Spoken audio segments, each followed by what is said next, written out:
the Sullom oil terminal.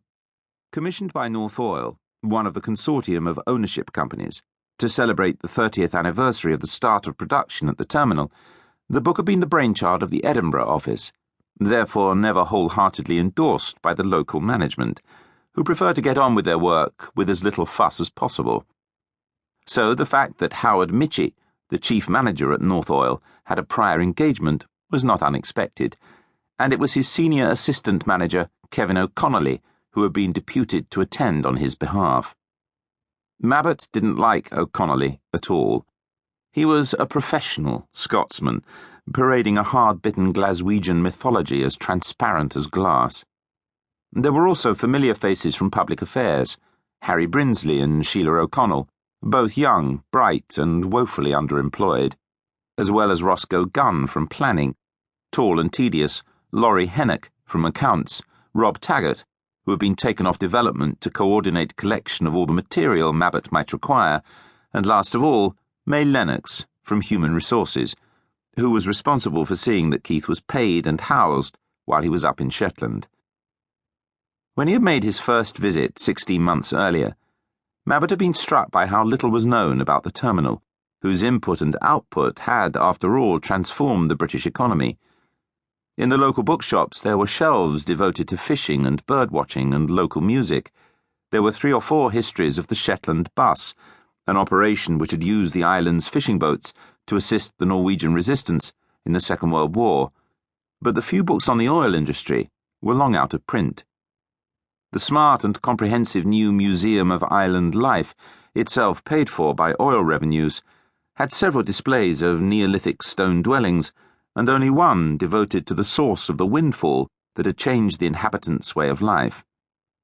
The Shetlanders' reticence about their riches had rather encouraged Mabbut. Embarrassed at first by the lowliness of the commission he'd accepted, he began to see a role for himself, not as a company man, but as an outsider who could write honestly and objectively about what Sullom really meant to Shetland. Pretty soon he realized this was not what was required. Oil companies, traditionally secretive, were, after disasters like the spill in the Gulf of Mexico, compulsively paranoid, and North Oil was no exception.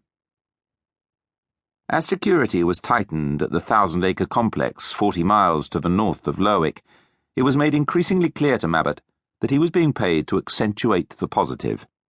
References to the chaotic early days of construction, when an imported workforce was quartered on a desperately unprepared island, or the IRA bomb that went off on the day the Queen officially opened the place, or the 2 potentially catastrophic oil spills that happened nearby, were discouraged or simply struck from his text. Some of the local managers had made their objections to the book personal. Not only was Mabbut seen as an outsider, what they called up here a soothmuther, one who had come into Lerwick Harbour from its southern mouth, he also had form as that most despised of the breed, an environmental journalist. Kevin O'Connolly prided himself on his informal, folksy style. He was a reformed alcoholic and had been a company man since his teens. As steaming dishes of biryani, murg masalam, and rogan josh were brought to the table, he clapped his hands for silence. Before you all get stuck into your curries, I'd like to say thank you on behalf of North Oil to Keith and all those who have helped him produce this book about what we're all doing up here, especially for those who are never quite sure. Laughter. The oil business is blamed for just about everything these days, and it's nice to read some good things about ourselves, like the fact that we turned a peat bog into the biggest oil terminal in Europe within 4 years, and that we've kept it running day and night for 30 years. If the greenies had their way, we'd be a peat bog again. But, thankfully, we have someone like Keith to tell our side of the story. And it's a great story that we can all be proud of. So, on behalf of the company, and I know our managing director would join me in this, I'd like to thank Keith for doing a grand job for a Sassenach. Nervous laughter. In capturing the skill, the enterprise and the resilience that Sullom has embodied these past 30 years.